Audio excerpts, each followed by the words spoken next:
Let's move to that, Alex, because that's really the thing that's on every Gamecock fan's mind. It's funny because I see fans getting frustrated a little bit. Shane Beamer's obviously testing our patience a little bit because I think Coach Beamer probably knows who his guys are, but no announcements have been made. And you understand it from the coaching side of things, respecting these guys, letting them coach out their seasons, finish with their team. Now that the regular season is in the books and we are literally moving into bowl season as we sit here and talk, there's a bowl game being played in Myrtle Beach in about 10 minutes from right now when we are speaking.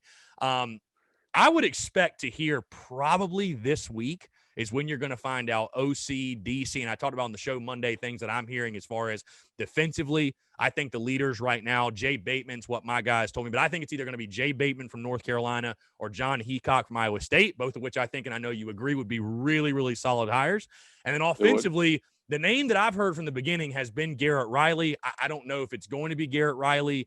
There's been a lot of momentum for Mike Bobo to stay on as an offensive coach, not the OC, but just stay on staff as an offensive coach. I know a lot of fans feel some type of way about that, which I want to get your thoughts on that just a second. But your overall take, I guess, on how this is all unfolded. I'm sure, again, you being a football guy, you're not surprised that Shane Beamer, which he's done a fantastic job keeping everything close to the vest. It's funny, people have been joking on social media just saying that if you have any secrets you don't want to come out, just tell Shane Beamer because that guy can obviously keep a secret pretty well. But your thoughts just on the names that have been floating around, because, again, you and I talked off air. The biggest thing I would say is this.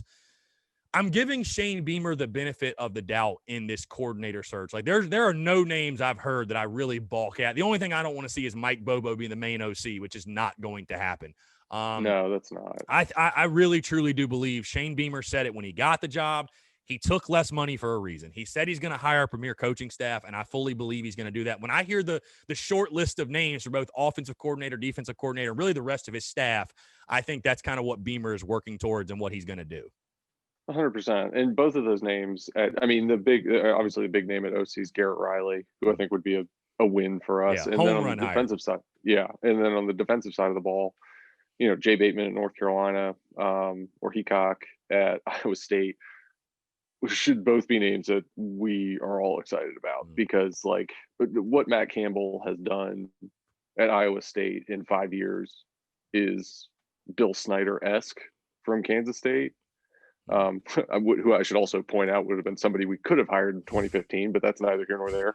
And then Jay Bateman at North Carolina, coaching under Mac Brown, they've turned that program around in 2 years. Yeah. From kind of a dumpster fire to, a top 25 program. So no, both of those names are ones that we should be excited about and hopeful that we get. Yeah, I've actually got buddies I'm close with. One guy that's close to Texas football, and the other one, Tyler McComas, who I had a couple weeks ago that lives in Norman, covers the Sooners, stuff like that. And they've both expressed to me they think Heacock would be a great hire because he's a guy that's done different things in the Big 12. And they say it's annoying because teams don't play defense in the Big 12, but Iowa State has found a way to do that, and that's why they are such a pesky team. So I think Heacock, if you can have a solid defense in the Big 12, that's saying something. You know what I mean? I think Bateman, too, especially with the recruiting ties and all that, him already being, in the state of North Carolina and in the Southeast. And I think a guy really well respected. And like I said, I'm giving Shane Beamer the benefit of the doubt here. I mean, I've not heard a single name that I've bought that. And again, Beamer knows what needs to be done. He knows he needs to hire an elite staff from everything from the OC and the DC to his analysts, to his strength staff, to everything. And I think that he's doing that. I want to get your thoughts on the offensive side because, again, Alex, I know a lot of fans balk at the idea of Mike Bobo sticking around, right? There's a lot of fans that will never forgive Mike Bobo for the treatment of Ryan Helinski. And again, that is a totally different conversation for a totally different show because I know you and I agree in the sense that I don't think there's, for as critical as I was of Will Muschamp and I've been of Mike Bobo and these other coaches, a lot of these guys have been coaching football and around the game for longer than I've been alive. So I don't think they get in the meeting rooms. I don't think they sat down in the meeting rooms before this 2020 season and said, you know what, we should play the guy that gives us less of a chance to win than this guy. Like, I don't think they looked at that situation and said, oh, we just don't like this kid, so we're not going to play him. I just don't believe that, right? So I know a lot of fans feel that way because how things went down with Helinski and Colin Hill winning the starting job and whatever. Again, like I said, that is a conversation that could take up an entire other podcast. But I think when you look at the offense in 2020, and again, I don't want Mike Bobo to be the main OC. I don't think he's going to be the main OC. I don't even think he's going to call plays. But having him on the offensive staff, I think, could be of great value, because when you take a look at what he did for the South Carolina offense in 2020, especially the running game, there's no getting around how much better South Carolina was offensively in 2020. Just talk about your thoughts. I mean, would you prefer to see Bobo go? Would you mind if he came back? Like, just your overall thoughts. And again, this is somebody, again, that was literally at Georgia when you were at South Carolina. Like, he's been around SEC football for a long, long time. Your overall thoughts on if Shane Beamer decides to keep Mike Bobo on his staff? So, like, philosophically, I think the system that Bobo wants to run is not one that you would have a tremendous amount of success with, right, from a wins and losses standpoint in South Carolina. Now, there is no argument you could make whatsoever that he didn't make our offense better. Like, Kevin Harris led the SEC in rushing yards. Yeah. Like, on a 2-8 call team. a spade a spade. Yeah. Correct. Call a spade here. Like, he found ways to get production out of an offense that we weren't getting before.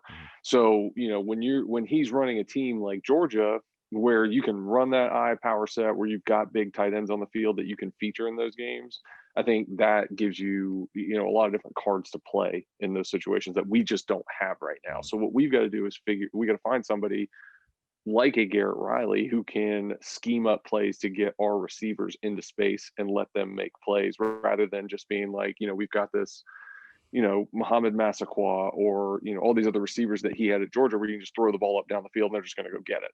And you've got Kevin Harris and a great running back room sitting back there. It's like, how do we scheme this up the best way possible? So I think, like, keeping somebody like Bobo on staff is a good thing for us, because it's just more eyes that have the experience. Right. At any different scenario you could possibly come up with offense to progress. So from that standpoint, no, I think it's a great idea to keep him on staff. Do I necessarily want him calling the plays? No, but I think it's a good thing to keep him around. Yeah, and here's the thing I want to especially point out. since we have to pay him anyway. Yeah, exactly. And here's the thing I want to point out too, though. Shane Beamer. Do I know Shane Beamer personally? No, I do not. But I can tell you Shane Beamer is not going to keep anyone on staff or hire anyone who he thinks is going to sabotage his program.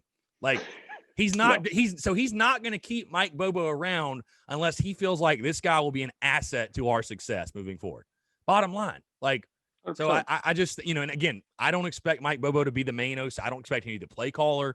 Let's say you hypothetically bring in a guy like Garrett Riley. It's going to be his system, what he wants to do. And Mike Bobo is kind of literally, he's going to be what Shane Beamer's doing at Oklahoma. Like, I would say almost exactly what he's doing in Oklahoma, where he's just like an offensive assistant to what Lincoln Riley is doing.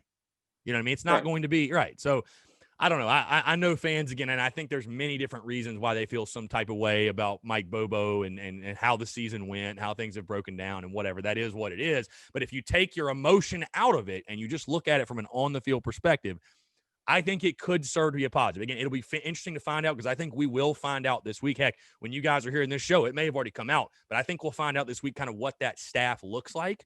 And it'll be interesting to see what Shane Beamer decides on in regards to his first staff at South Carolina.